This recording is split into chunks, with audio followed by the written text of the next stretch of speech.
Hello dear students, అందరికీ నమస్కారం. This is Lakshman sir from Vijayanagaram.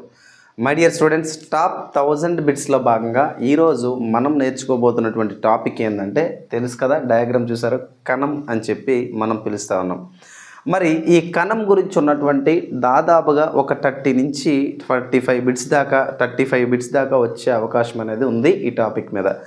మరి ఇక్కడ ఉన్నటువంటి డేటాని మనం పూర్తిగా తెలుసుకునే ప్రయత్నం చేద్దామండి. సో మొట్టమొదటిసారిగా ఇక్కడ కనిపిస్తుందా? మొట్టమొదటిసారిగా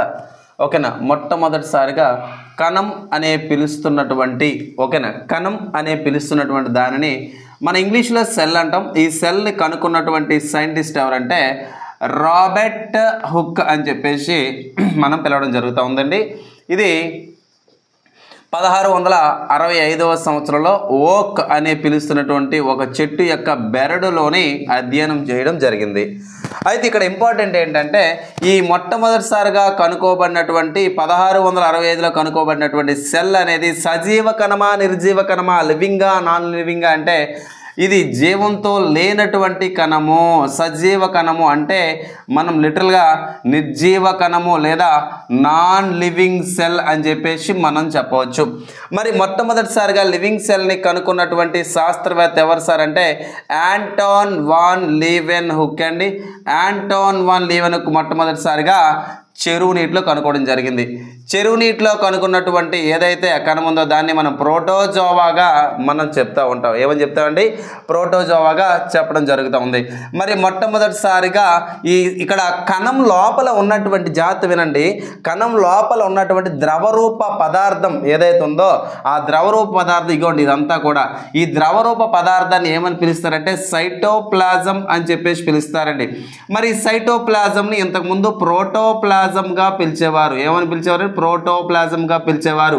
మరి ప్రోటోప్లాజం అనే పదాన్ని మొట్టమొదటిసారిగా ప్రోటోప్లాజం గుర్తించి చెప్పినటువంటి శాస్త్రవేత్త ఎవరు సార్ అంటే 1839వ సంవత్సరంలో పర్కుంజీ, ఇంగ్లీష్లో కూడా అంతేనండి, పర్కుంజీ అనే పిలుస్తున్నటువంటి శాస్త్రవేత్త కనుగొనడం జరిగింది. మరి ఈ సైటోప్లాజం గురించి తర్వాత మాట్లాడదాం. మరి తర్వాత కణానికి సంబంధించినటువంటి సిద్ధాంతాలు చాలామంది శాస్త్రవేత్తలు ప్రపోజ్ చేయడం జరిగింది. ఏపీ కానిస్టేబుల్ ఎగ్జామ్లో ఇలాంటివి అడుగుతాడు. స్లేడన్ అనేవాడు 1838వ సంవత్సరంలోను, మరి అదేవిధంగా మథియాస్ స్లేడన్ అనే 1838లోని, తర్వాత థియోడార్ స్వాన్ అనే పిలుస్తున్న శాస్త్రవేత్త 1839 సంవత్సరంలోనే మనకి కణ సిద్ధాంతాన్ని కనుక్కున్నారు. తర్వాత ఈ కణ సిద్ధాంతాన్ని ఎక్స్టెండ్ చేస్తూ చెప్పడానికి 1858వ సంవత్సరంలోనే మనకి రొడల్ఫ్ విర్కోవ్ అనే పిలుస్తున్నటువంటి శాస్త్రవేత్త ఏం చెప్పాడంటే కొత్త కణాలు ఎల్లప్పుడూ కూడా పాత కణాల నుండే తయారవుతాయి. New cells are always formed from the pre existing cells or old cells అని చెప్పిన శాస్త్రవేత్త ఎవరంటే రొడల్ఫ్ విర్కో అంటాడు.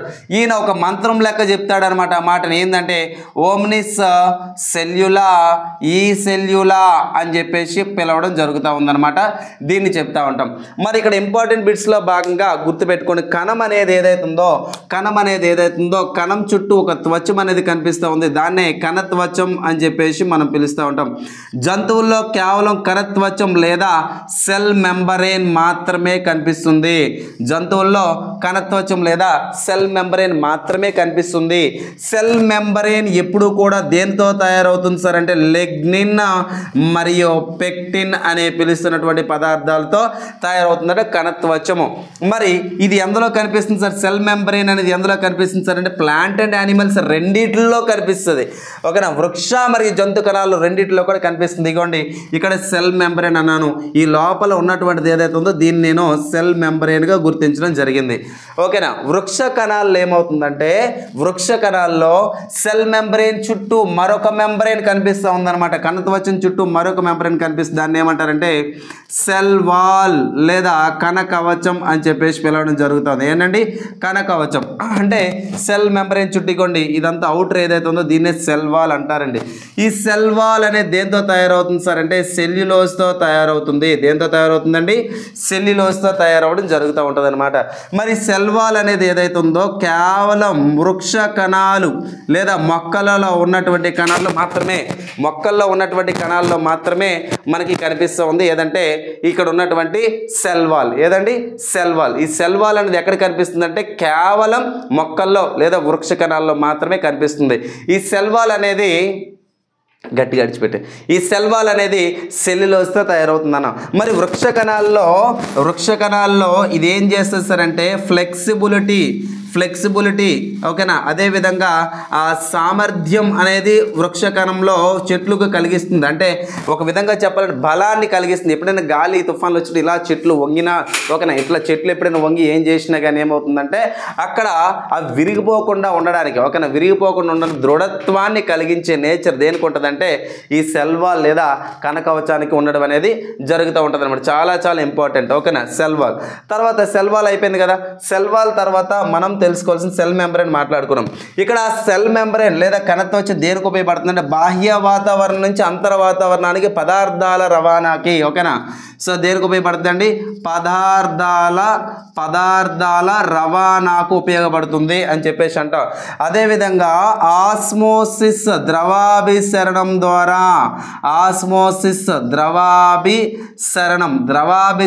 ద్వారా పదార్థాల రవాణాకు ఉపయోగపడేది అంటే సెల్ మెంబ్రేన్ లేదా త్వచము ఓకేనా. ఏ త్వచం అండి, ఇక్కడ ఉన్నటువంటి సెల్ మెంబ్రేన్ దాన్నే ప్లాస్మా త్వచం అని కూడా పిలుస్తాం. దీన్ని ఏమని పిలుస్తామండి, ప్లాస్మా త్వచం ఓకేనా, ప్లాస్మా త్వచం అని చెప్పేసి మనం పిలవడం జరుగుతూ ఉందన్నమాట. ఇక్కడ ఒకటే గుర్తుపెట్టుకోండి, కణం చుట్టూ వృక్ష కణాల్లో రెండు త్వచాలు ఉంటాయి, ఒకటి సెల్ మెంబ్రేన్ సెల్ వాల్ అంటే కణత్వచము కణకవచము. జంతువుల్లో అయితే కేవలం సెల్ మెంబ్రేన్ మాత్రమే ఉంటుంది ఓకే, కేవలం సెల్ మెంబ్రేన్ మాత్రం ఉంటుంది. మరి ఇలాంటి కణం లోపల ఉన్నటువంటి భాగాలను ఏమని పిలుస్తాం సార్ అంటే కణనాంగాలు అని చెప్పేసి పిలుస్తారు. ఏమని పిలుస్తారండి, కణనాంగాలు. వాటిలో ఇంగ్లీష్లో సెల్ ఆర్గానెల్లీస్ అంటారు. సో కణనాంగాలు ఓకేనా, వెరీ వెరీ ఇంపార్టెంట్, కణనాంగాలు అంటారు. ఈ కణనాంగాలకు ఉదాహరణగా కేంద్రకం తీసుకోవచ్చు, గాల్జీ దేహం గాల్జీ బాడీ తీసుకోవచ్చు, రైబోజోములు తీసుకోవచ్చు, లైసోజోములు తీసుకోవచ్చు, అంతర్జీవ ద్రవ్యజాలం అంటే endoplasmic reticulum, smooth endoplasmic reticulum, rough endoplasmic reticulum, Golgi దేహము, క్లోరోప్లాస్ట్, మైటోకాండ్రియా, లైసోజోమ్స్, రైబోజోమ్లు ఇవన్నీ కూడా సాధారణ కణాల్లో కనిపిస్తుంది. నేను ఇక్కడ వేసినట్టు కణం ఏదైతుందో జంతు వృక్ష కణం కలిపి వేయడం జరిగింది, ఎక్స్ప్లెయిన్ చేయడానికి ఈజీగా ఉంటుంది కాబట్టి. సో ఒక్కొక్క బిట్ మనం తెలుసుకోవాలంటే ఇందులో ఒక్కొక్క పార్ట్ ఒక్కొక్కటి ఏం చేస్తే తెలుసుకుంటే అయిపోద్ది అనమాట ఈ టాపిక్ ఓకేనా. సో కణనాంగాలు అన్నాం. మొదటిగా కేంద్రకం ఓకేనా, కేంద్రకం అంటే మనం న్యూక్లియస్ అని చెప్పేసి ఇంగ్లీష్లో పిలుస్తామండి, కేంద్రకం అని చెప్పేసి అన్నాం. కేంద్రకాన్ని మొట్టమొదటిసారిగా కనుక్కున్నటువంటి శాస్త్రవేత్త ఎవరు సార్ అంటే రాబర్ట్ బ్రౌన్ అని చెప్పేసి పిలుస్తారండి. ఏమని పిలుస్తారండి, మొట్టమొదటిసారిగా కేంద్రకాన్ని కనుక్కున్నటువంటి శాస్త్రవేత్త రాబర్ట్ బ్రౌన్ అని చెప్పేసి మనం పిలుస్తాం. ఇక్కడ ఇంపార్టెంట్ ఏంటంటే కేంద్రకం లోపల ఉన్నటువంటి పదార్థాలను ఏమని పిలుస్తారు సార్ అంటే కేంద్రకాంశం అని చెప్పేసి పిలుస్తారు. ఏమని పిలుస్తారండి, కేంద్రకాంశం లేదా న్యూక్లియోలస్ అని చెప్పేసి పిలుస్తారు. ఏమని పిలుస్తారండి, న్యూక్లియోలస్ అని చెప్పేసి పిలవడం జరుగుతూ ఉంటుంది. ఏమని పిలుస్తారు, న్యూక్లియోలస్. సో కేంద్రకం లోపల ఉన్న పదార్థాలను కేంద్రకాంశాలు లేదా న్యూక్లియోలస్ అని చెప్పేసి పిలవడం జరుగుతూ ఉంది. కేంద్రకం లోపల ఎవరుంటారు సార్ అంటే గుర్తుపెట్టుకుని దారాల వంటి నిర్మాణాలు కనబడతా ఉంటాయి. కేంద్రకం లోపల దారాల వంటి నిర్మాణాలు కనిపిస్తాయి, థ్రెడ్ లైక్ స్ట్రక్చర్స్ అనేవి కనిపిస్తూ ఉంటాయి. వాటిని మనం ఏమని పిలుస్తాం సార్ అంటే క్రోమోజోమ్స్ అని చెప్పేసి పిలుస్తాం. ఏమని పిలుస్తామండి, క్రోమోజోమ్స్ అంటారు. మానవులలో 23 జతల క్రోమోజోమ్లు అనేవి ఉంటాయి. అందులో 22 జతలని ఆటోజోమ్స్ అని చెప్పి పిలుస్తారు. మరి 23వ జతని అల్లోజోమ్ అని చెప్పి పిలవడం జరుగుతుంది. ఏమని పిలుస్తామండి, అల్లోజోమ్ని లైంగిక క్రోమోజోమ్ లేదా సెక్స్ క్రోమోజోమ్లు అంటాం. పురుషుల్లో ఉన్నటువంటి ఆ అల్లోజోమ్ లైంగిక క్రోమోజోమ్లు XY అండి, ఒక జత కదా. ఆడవారిలో అయితే XX క్రోమోజోమ్లు ఉంటాయి. అండ్ పుట్టబోయే బిడ్డ లేదా ఆడ లేదా మగ అని డిసైడ్ చేసేది ఎవరంటే XY అండ్ XX అని చెప్పేసి మనం చెప్తాం. ఇక్కడ కేవలం మగవారిలో ఉన్నటువంటి Y క్రోమోజోమ్ మాత్రమే డిసైడ్ చేస్తుంది. ఎందుకంటే because all 3 chromosomes are similar to each other ఓకేనా, అది గుర్తుపెట్టుకోండి. ఇలాంటి క్రోమోజోములు అనేటివి ఏవైతే ఉన్నాయో ఎప్పుడు కనిపిస్తుంది సార్ క్రోమోజోమ్లు అంటే కేవలం కణం అనేది విభజన చెందినప్పుడు మాత్రమే, చాలా ఇంపార్టెంట్.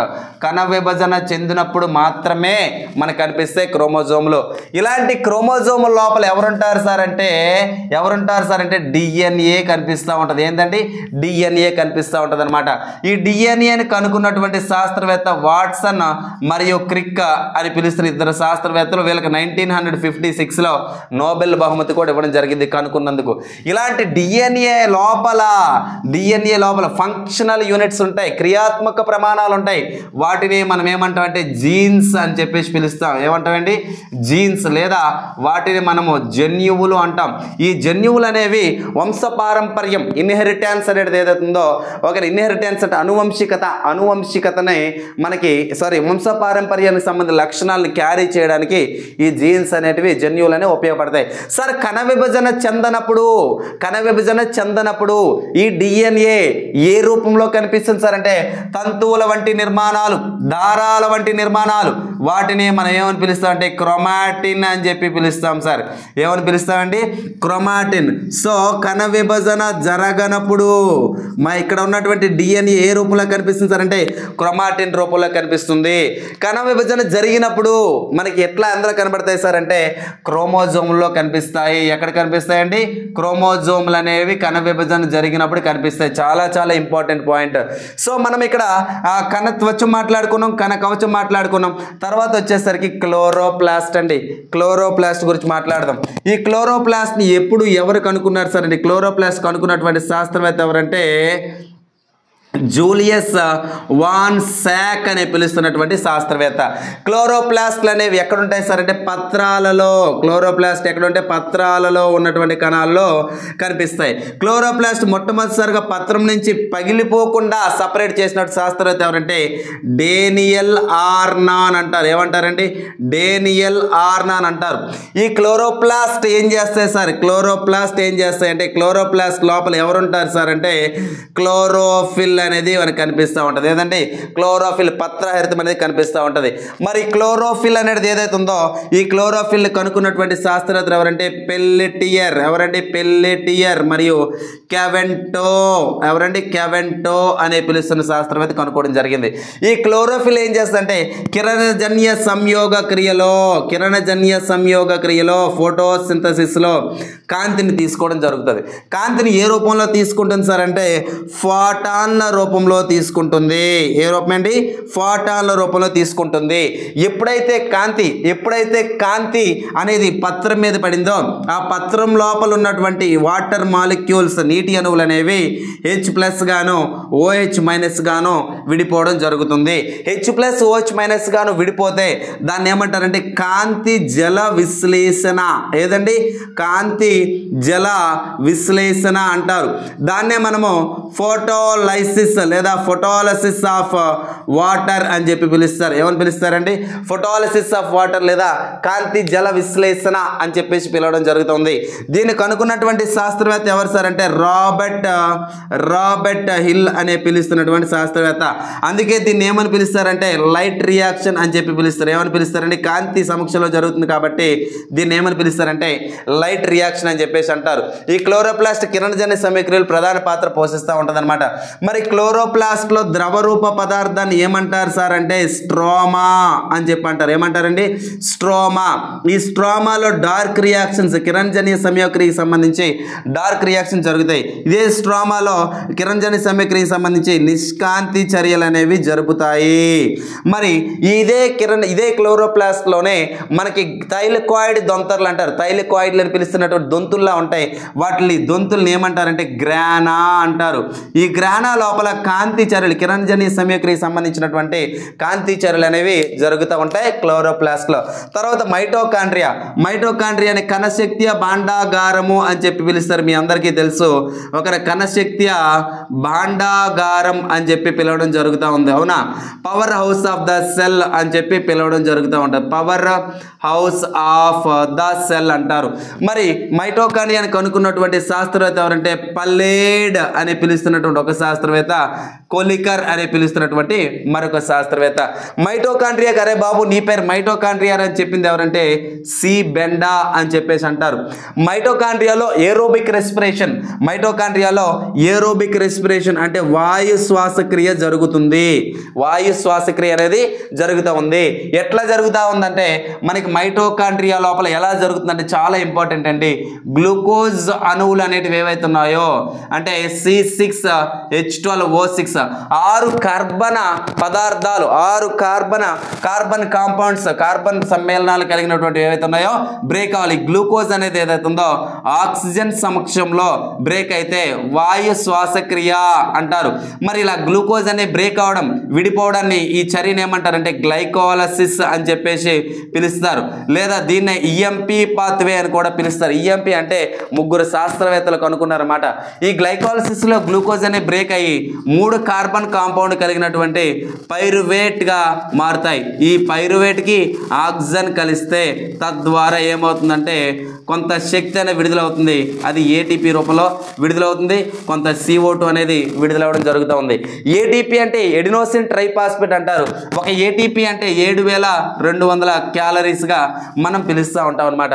ఏటీపీని కనుక్కున్నటువంటి శాస్త్రవేత్తలు ఎవరెవరంటే లోహమన్ అనే ఒకడు, తర్వాత ఫ్లిస్కీ అనే ఒకడు, తర్వాత సుబ్బారావు, మన నెల్లూరు కుర్రోడు అనమాట. ఓకేనా, సుబ్బారావు కనుక్కోవడం జరిగిందనమాట ఏటీపీ. ఇలాంటి ఏటీపీ శక్తి రూపంలో శరీరానికి వినియోగించడానికి ఉపయోగపడేది ఏదంటే ఎక్కడ దాక్కుంటే సార్ ఇదంతా కలిపి అంటే మైటోకాండ్రియాలో దాక్కుండా జరుగుతూ ఉందన్నమాట. అర్థమైందా? తర్వాత వాక్యూల్ అన్నాను ఇక్కడ. తర్వాత ఇగోటి క్లోరోప్లాస్ట్ మాట్లాడాను, మైటోకాండ్రియా మాట్లాడాను. తర్వాత రిక్తికలో ఏంటంటే రిక్తిక చాలా ఇంపార్టెంట్. రిక్తికలో ఆహారం అనేది ఒకటి, అదేవిధంగా కొవ్వు, అదేవిధంగా గుర్తుపెట్టుకోండి ఇక్కడ రిక్తికలో ఆహారము మరియు కొవ్వు రెండు కూడా నిల్వ ఉంటాయి. ఇక్కడ ఇంపార్టెంట్ ఏంటంటే వృక్ష కణంలో వాక్యువల్ రిక్తిక అనే 90% ఉంటే జంతు కణంలో 40% మాత్రమే వాక్యువల్ లేదా రిక్తిక అనేది కనిపిస్తూ ఉంటుంది అనమాట. తర్వాత లైసోజోములు చూడండి ఇక్కడ లైసోజోములు అని చెప్పేసి అంటాం. ఇగోండి లైసోజోములు, ఓకేనా, లైసోజోమ్స్ అంటారు. ఈ లైసోజోమ్స్ ఏం చేస్తాయంటే లైసోజోమ్స్ని తయారు చేసేవాడు ఎవడంటే గాల్జీ దేహం తయారు చేస్తాడు. లైసోజోమ్లు ఎవరు తయారు చేస్తారంటే గాల్గీ దేహం తయారు చేస్తారు. 1869లో క్యామిల్లో గాల్గీ వీటిని కనుక్కోవడం జరిగింది. ఎవరండి? క్యామిల్లో గాల్గీ అంటారు. మరి లైసోజోమ్లు ఏం చేస్తాయి సార్ అంటే ఇవి ఎప్పుడైనా శరీరంలో మనకి ఫారిన్ మైక్రో ఆర్గానిజమ్స్ ఏమైనా ఎంటర్ అయితే కనుక వాటిని చంపడానికి అవి కొన్ని ఎంజైమ్లు రిలీజ్ చేస్తాయి. వాటిని ఏమంటారంటే డైజెస్టివ్ ఎంజైమ్స్ అని చెప్పి పిలుస్తారు. ఈ జీర్ణం చేసినటువంటి జీర్ణ ఎంజైమ్ రిలీజ్ అవుతుంది. వీటిలో మనం ఏమని పిలుస్తామంటే హైడ్రోలైటిక్ ఎంజైమ్స్ అని కూడా మనం పిలవడం జరుగుతూ ఉందన్నమాట.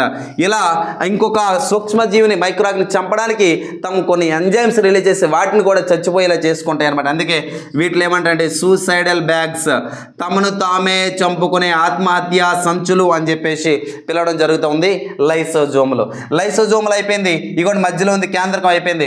తర్వాత అంతర్జీవ ద్రవ్యజాలం దాన్ని ఇంగ్లీష్లో ఎండోప్లాస్మిక్ రెటిక్యులం అంటారండి.